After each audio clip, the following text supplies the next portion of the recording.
Pagpanaw ng award-winning na si Jacqueline Jose, March 2, 2024 sa edad na 59 years old. Ayon sa ulat ng Abante, natagpuan ang batikang aktres na wala ng buhay sa Loyola Grand Villa sa Quezon City. Maging ang ilang news outlet kagaya ng GMA News ay naibalita na ang tungkol sa pagpanaw ng batikang aktres. Siya ay binawian ng buhay sa edad na 59 years old lamang. Huling napanood ang aktres sa seryeng FPJ's Batang Quiapo. Nagpahayag ng kalungkutan sa social media ang mga kilalang celebrities sa pagkamatay ng isa sa pinakamahusay na aktres sa ating bansa. Kabilang sa mga nagdalamhati sina Gardo Versosa, Kylie Padilla at Dennis Padilla.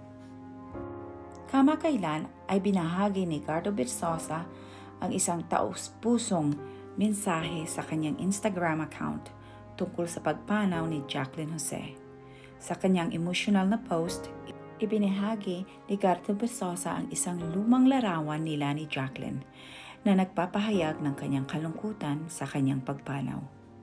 Ipinarating din ng aktor ang kanyang pagmamahal kay Jacqueline at ang masakit na pagpapaalam. Mahal na mahal kita, Abe, with crying, praying, and heart emoji. Masakit na paalam. Magkukukwentuhan pa tayo, di ba? Ang caption ni Gardo Versosa sa kanyang Instagram account. Nag-post din si Kylie Padilla ng isang litrato nila na may caption na "You will be missed" na may heart emoji. Nag-post naman si Dennis Padilla ng screenshot na kuha mula sa isang proyekto kung saan sila ay nagtatrabaho na may caption na "Paalam kaibigan, great actress and mother." Nanalo ang aktres ng Best Actress Award sa 2016 Cannes Film Festival para sa kanyang role, Marosa, na idinirect ni Brillante Mendoza. Nanalo din siya sa maraming Gawad Urian at Luna Awards. Si Jacqueline Jose ay isang kilalang aktres sa Pilipinas. Siya ay ipinanganak noong October 21, 1964 sa Santa Cruz, Manila. Siya ay kilala sa kanyang husay na pagganap sa iba't ibang pelikula at palabas at telebisyon. Ilan sa kanyang mga natatanging pagganap nasa mga pelikulang Santa Santita, Saranggola at Marosa, kung saan siya ay nanalo ng mga prestigyosong parangal sa industriya ng pelikulang Pilipino. Hindi nabanggit dito ang dahilan ng pagkamatay ng aktres. Ngunit hinala ng isang netizen na maaari daw dulot ito ng depresyon dahil may depresyon daw ang batikang aktres.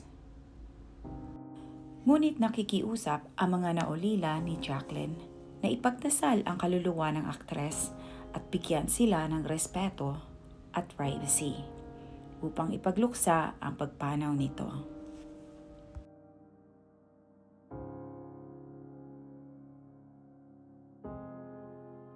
At saka, sus, alam mo, bagay na bagay ka sa bahay na to.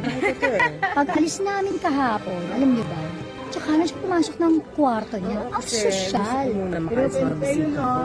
Kami ang mga pamilyang kalulu, kaya brown, pero tinan mo naman, doon yan, doon mo.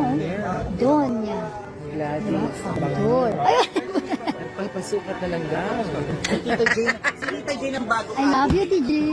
I love you. I'm so proud of you. Promise. Mata lang. Sinabi ka mga kapatid. Hindi, turo mo yan sa akin, alam mo yan. Hindi. 2 oras po kami nag-usap, bago ang pelikula nito. Hindi, nasa puso. Sa isip at saka, ano yan? Panata makabahay. Alam mo, kaya ako sumaya dito sa pelikula kahit puro iyak kasi at-saka si Jane, hindi ko kaya. Amang, Mapit kayo, ha? pero anong quote mo of the day? Anong apple of the day? Keeps the dog. Dok mo. Antay. Tandaan nyo yan. Totoo yan. At talagang Patunayan. personal si Alam mo, Ate Jane. namamaga ako. Dahil pagkain dito eh. Ay, magkapampangan ka ba? Kanto. Mag-sample ka kapampangan. Oo, nano. Mahal kayo na eh. Dakala pa mga Dakala pa mga Kenny. manyam. Kakayo Kenny King. in Pampanga.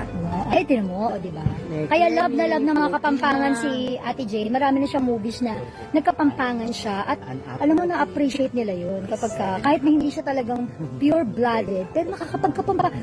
May Kenny. Tsaka, may nga nakaking kain, apag, marangle, di ba? Galing ka doon. Maraglen, manyaman. Oo nga eh. Anong pinaka-favorite ng pagkain ng kapampangan? Siyempre sisig. Tapos lahat yung mga mustasa, buro, Di ba kumakain si Ate Jane nun? kalaka. Ayun nga. Ay, sa totoo lang tayo kung hindi nakain. Meron dyan. Pero Mamaya, papakita namin sa inyo mga pagkain din ng Tito Sen. Tito Senator Lito Lapid. Abangan mo mamaya. Bagay ka dito talaga. Tinan mo, oh. Oh. Ay, tinan mo, oh. Oh. Ay, tara. Te amo, I love you. Watashi wa anata aishite mas. Ichibiri iniibig kita wa di. Paano man sabihin, ang mundo'y turuan natin. Tanging lunas ay pag-ibig. Pag-ibig. Pag-ibig.